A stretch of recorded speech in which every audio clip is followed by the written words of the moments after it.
Pernah nggak sih teman-teman melihat isu seperti di gambar ini? Pur babi buat ayam. Apakah bisa? Gimana halal haramnya? Topik ini kelihatannya sederhana, tapi sebenarnya sensitif dan penting banget, terutama buat para peternak, pelaku usaha kuliner, dan tentu saja konsumen muslim yang peduli dengan kehalalan produk. Sebelum kita lanjut, coba tulis di kolom komentar.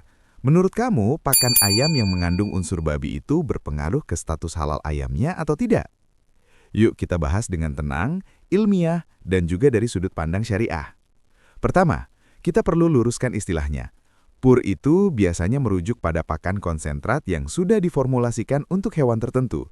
Jadi pur babi artinya pakan yang memang diformulasikan untuk babi, dengan kebutuhan nutrisi yang berbeda dari ayam. Secara teknis, apakah ayam bisa makan pur babi? Secara biologis, ayam itu omnivora. Dia bisa makan berbagai jenis bahan organik. Jadi secara kemampuan cerna, ayam mungkin saja bisa mengonsumsi pakan tersebut. Tapi, apakah itu tepat? Belum tentu. Karena setiap hewan punya kebutuhan nutrisi berbeda. Pakan babi belum tentu sesuai dengan komposisi nutrisi yang dibutuhkan ayam, baik dari segi protein, serat, mineral, maupun energi metabolisme. Kalau kamu peternak atau tertarik di dunia ternak, follow dan simpan pembahasan ini supaya nggak salah ambil keputusan di kandang. 2. Bagaimana dari sisi teknis peternakan? Dalam praktik peternakan profesional, pakan ayam sudah diformulasikan khusus berdasarkan fase pertumbuhan, starter, grower, finisher.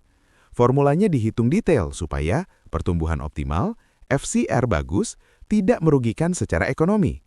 Mengganti dengan pur babi bisa berisiko, nutrisi tidak seimbang, pertumbuhan terganggu, biaya produksi malah naik, kualitas daging menurun.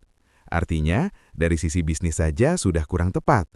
Kalau kamu setuju bahwa manajemen pakan itu kunci sukses ternak, klik like sekarang juga supaya makin banyak yang paham pentingnya formulasi yang benar.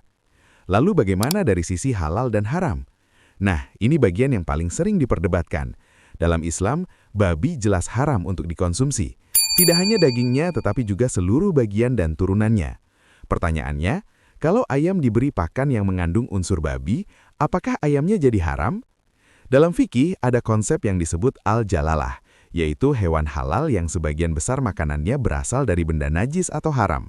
Para ulama berbeda pendapat dalam detailnya, tetapi secara umum, jika hewan tersebut dominan makan najis dan sampai mempengaruhi bau, rasa atau sifat dagingnya, maka makruh atau bahkan haram dikonsumsi sampai dikarantina dan diberi pakan bersih.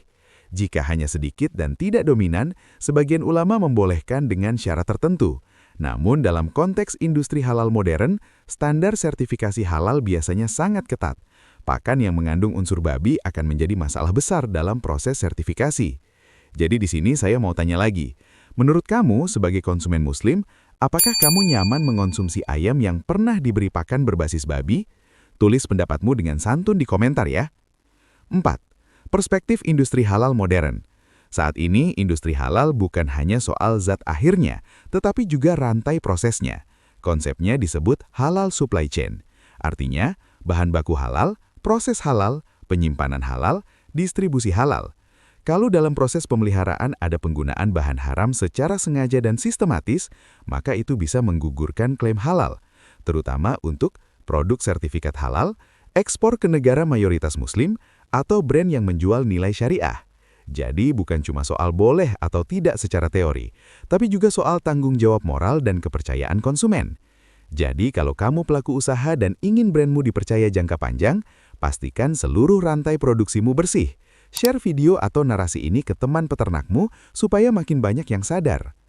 5. Dari sisi etika dan kepercayaan konsumen. Di era sekarang, transparansi itu segalanya. Sekalipun ada celah perbedaan pendapat fikih, pertanyaan besarnya adalah, apakah ini bijak? Apakah ini perlu? Apakah ini membawa maslahat atau justru menimbulkan syubhat? Rasulullah SAW mengajarkan kita untuk meninggalkan yang meragukan menuju yang tidak meragukan. Dalam bisnis, kepercayaan jauh lebih mahal daripada selisih harga pakan. Kalau demi hemat sedikit tapi merusak kepercayaan konsumen, apakah itu worth it? Kalau kamu setuju bahwa keberkahan lebih penting daripada sekedar keuntungan cepat, ketik berkah di komentar. 6. Kesimpulan besar. Jadi apakah ayam bisa makan pur babi? Secara biologis, mungkin bisa. Secara teknis peternakan, tidak ideal. Secara halal haram, sangat bermasalah dan berpotensi masuk wilayah syubhat bahkan haram tergantung kondisinya. Secara bisnis halal berisiko besar. Maka langkah paling aman, paling profesional, dan paling berkah adalah menggunakan pakan yang memang diformulasikan untuk ayam dan jelas bebas dari unsur haram. Karena dalam usaha, kita tidak hanya mengejar keuntungan, tetapi juga kepercayaan, reputasi, dan keberkahan jangka panjang. Kalau kamu merasa pembahasan ini bermanfaat, 1. Like dan share ke grup peternak. 2. Follow untuk edukasi seputar ternak dan halal bisnis. 3. Tulis di komentar topik apa lagi yang ingin dibahas. Ingat, ilmu yang dibagikan bisa jadi amal jariah. Semoga usaha kita bukan cuma berkembang, tapi juga diberkahi. Sampai ketemu di pembahasan berikutnya.